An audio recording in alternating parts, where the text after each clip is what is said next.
د ملي نیوز د درنو لیدونکو د همدې موضوع په تړاو د لغمان ولایت د عامه روغتیا له رئیس ډاکټر سمیع الله عابد نیازي سره خبرې کوو چې همدا شیبه را سره وصل دی. نیازی صاحب سلامونه لیکې هیلې که زموږ غږ اورې ستړی مه شې. علیکم السلام ورحمت الله وبرکاتو. مننه ژوندی اوسئ، تاسو ته راغلاست وایو. ډیره زیاته مننه. رئیس صاحب دا کومې مرستې چې په دغه یخ موسم کې د افغان کډوالو سره ترسره شوي دي ستاسو په اند څومره اغېزمنه تمامېدی شي دغه مرستې؟ بسم الله الرحمن الرحیم. دغه کومه مرسته چې موږ کړې ده افغان کډوالو سره مهاجر چې د پاکستان هېواد نه راشړل شوي دي او د لغمان ولایت کې مېشت شوي دي، دلته ځای ورته تعین شوی ده سرخکانو ساحه کې او مرکز کې بابطب کې. نو موږ دوی باندې توضیح وکوله چې دوی کوم سامانونه او کوم مجبوریتونه چې دوی لرل نو د ژمي له خوا نه به دغه توکي کولی شي چې دوی ډېر ضرورتونه پوره کړي انشاءالله. دا یو کټ چې ده تقریبا 2000 افغانۍ قیمت لري او 1894 کورنۍ ته توزیع شو. مهاجرینو جمله قیمت یې څه باندې 14 میلیونه کېږي. بل رئیس صاحب په دغه کټ کې څه شامل دي که لږ توضیحات ورکړئ چې په افغان کډوالو باندې ویشل شوي دي؟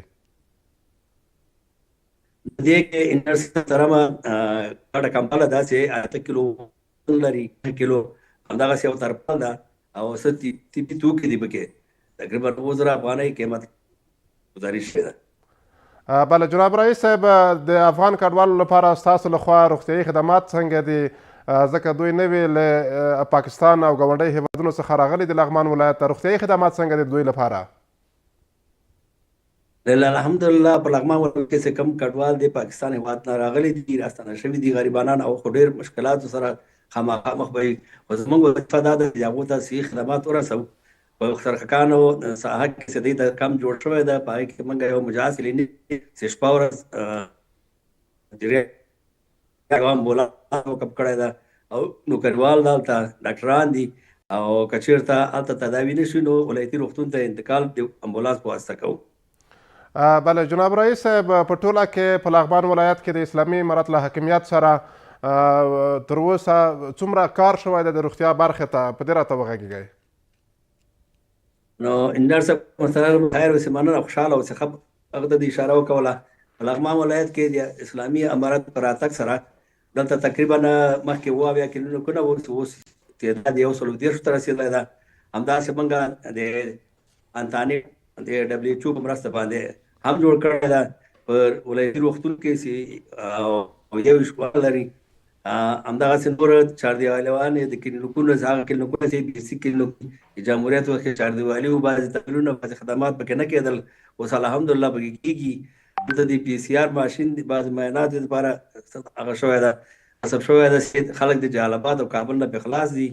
او یو د آی سی یو وارډ چې د وزیر صاحب کور ودانې چې په اوسه کال هغه منظور کړی ده د هغې تعمیر روان ده. حالت 14 میلیونه مصرف پرې راځي، قرارداد ورکړل شوی ده.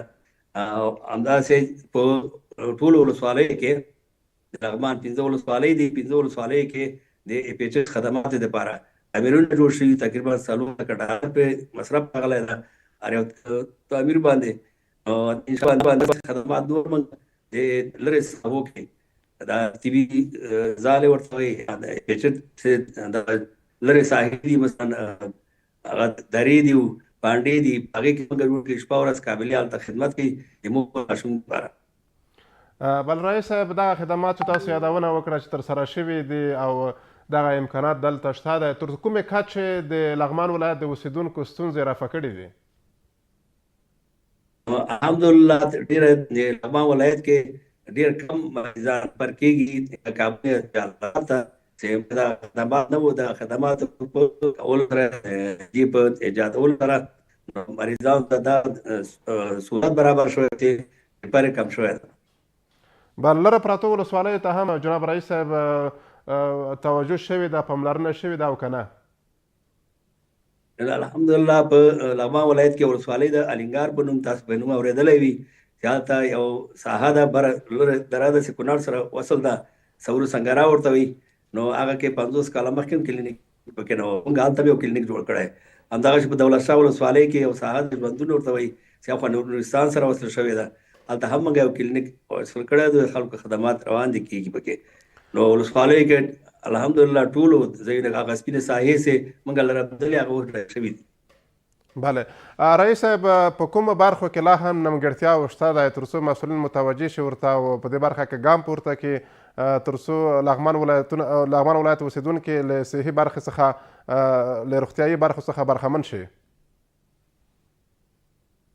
انجینر صاحب محترمه زمونږ ډېر کلینیکونه دي چې ورته ضرورت لري چې هغه د کور ودانې چې هغې ټول د هغه پروسیجر چې اداري پروسیجر دی هغه خلاص کړی ده په وضع هلته ده چې د دې نصب موسسات موږ ساري وکړئ تر څو پورې چې مصارف یې ورکړي دغه کلینیکونه ته برابر شي پرسونل هم زیات شي.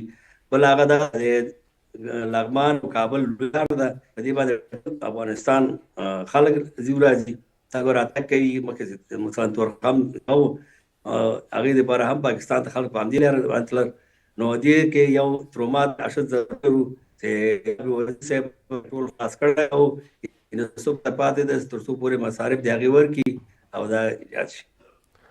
بله د دولتي برخې ترڅنګ د صحت په برخه کې خصوصي سکتور هم په لغمان ولایت کې پانګونه کړې ده او که نه تاسو به معلومات لرئ؟ الحمدلله په لغمان ولایت موږ خصوصي سکتور کې کلینیکونه لرو شفا لرو او نور مجاز دغه منطقه خلکو ضرورت یو حد پوره کړی دی انشاءالله. د لغمان ولایت جناب رئیس صاحب د روغتیا برخې رئیس صاحب ډېره زیاته مننه کور ماباد چې راغلی په دې موضوع را سره وغږېدی. تاسو نه هم مننه موږ دې مرکه را سره وکړو.